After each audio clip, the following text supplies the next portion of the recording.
আওয়ামী লীগের ৭৫তম প্রতিষ্ঠাবার্ষিকী উপলক্ষে চলছে আওয়ামী লীগের আলোচনা সভা। উন্নয়নের চাকা সচল রাখতে শেখ হাসিনার হাত আরও শক্তিশালী করার প্রত্যয় জানান নেতাকর্মীরা। বঙ্গবন্ধু এভিনিউর আয়োজনে প্রধান অতিথি আওয়ামী লীগ সাধারণ সম্পাদক ওবায়দুল কাদের কিছুক্ষণ পরে আলোচনা সভায় যোগ দেবেন। মহানগর দক্ষিণ আওয়ামী লীগ সভাপতি আবু আহমেদ মান্নাফির সভাপতিত্বে বেলা ৩টায় শুরু হয় আলোচনা সভা। দুপুর থেকে মহানগরের বিভিন্ন থানা, ওয়ার্ড ও ইউনিট থেকে নেতাকর্মীরা মিছিল নিয়ে আলোচনা সভায় অংশ নেন। অনুষ্ঠানে মহানগর নেতৃবৃন্দের পর বক্তব্য রাখছেন আওয়ামী লীগের কেন্দ্রীয় নেতারা। বক্তব্যে আগামী দিনেও ঐক্যবদ্ধ থেকে সরকারকে সহযোগিতা করতে সাধারণ নেতাকর্মীদের আহ্বান জানান আওয়ামী লীগ নেতারা।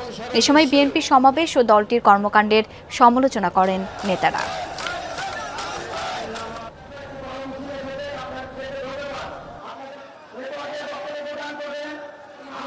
ওয়ালটন ফ্রিজ কিনে অনেকের মতো আপনিও হয়ে যেতে পারেন মিলেনিয়াল।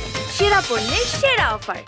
দর্শক, বঙ্গবন্ধু এভিনিউয়ে রয়েছেন সহকর্মী তাওহিদ মিথুন। এবার একটু তার কাছে যাব সরাসরি। মিথুন, আলোচনা সভার প্রধান অতিথি এসেছেন কিনা এবং যারা ইতিমধ্যে আলোচনা সভায় যোগ দিয়ে কথা বলেছেন সেই সব নেতাকর্মীদের বক্তব্য কি, সেটা একটু জানতে চাই।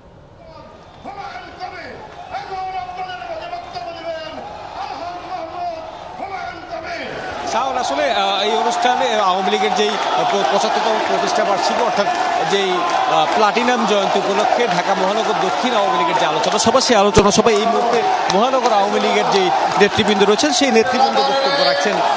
মহানগরের এখন সাধারণ সম্পাদক তিনি বক্তব্য রাখছেন। এর আগে মহানগর আওয়ামী লীগের বিভিন্ন পর্যায়ের নেতৃবৃন্দ তারা বক্তব্য রেখেছেন। আপনারা জানেন যে এই অনুষ্ঠানটি আসলে বেলা ৩টা যে পূর্ব নির্ধারিত সময়সূচি, নির্দিষ্ট সময় শুরু হয় এবং তারপরে মহানগর আওয়ামী লীগের নেতৃবৃন্দ রয়েছেন। এই অনুষ্ঠানের প্রধান অতিথি আওয়ামী লীগ সাধারণ সম্পাদক ওবায়দুল কাদের, তিনি এখনো উপস্থিত হননি। তিনি কিছুক্ষণের মধ্যে এসে উপস্থিত হবেন অনুষ্ঠানে। এরই মধ্যে আওয়ামী লীগের যে কেন্দ্রীয় নেতৃবৃন্দ রয়েছেন, আওয়ামী লীগের সিনিয়র যে নেতৃবৃন্দ রয়েছেন তারা উপস্থিত হয়েছেন।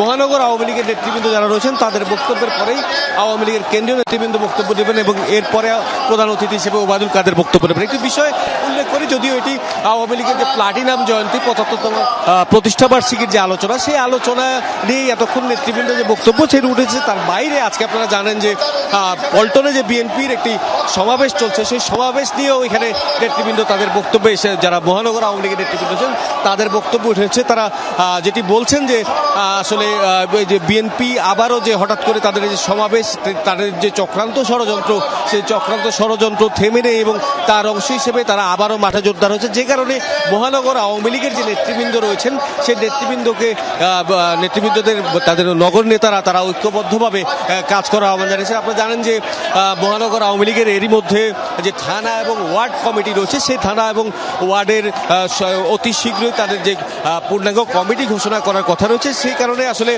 সেই আজকে যে নেতাকর্মীদের অনেকদিন পরে যে মহানগরের আয়োজন, সেখানে উপস্থিতি ব্যাপক, কারণ তারা আসলে এখানে উপস্থিত হয়েছেন প্রাণবন্তভাবে। আজকে দুপুরের আগ থেকে তারা মিছিল নিয়ে, খণ্ড খণ্ড মিছিল নিয়ে সেই সমাবেশে যোগ দিয়েছেন এবং এই মুহূর্তে আসলে মহানগর নেতৃবৃন্দের বক্তব্যের মধ্য দিয়ে চলছে আওয়ামী লীগের প্লাটিনাম জয়ন্তী উপলক্ষে যে আয়োজিত আলোচনা সভা সেটি। এবং এরপরে আওয়ামী লীগ সাধারণ সম্পাদক ওবায়দুল কাদের প্রধান বক্তব্য দেবেন এবং তখন বলতে পারবো আসলে তার বক্তব্য। নিশ্চয়ই পরের খবরগুলো আপনার মাধ্যমে আমরা জানাতে পারবো দর্শকদেরকে।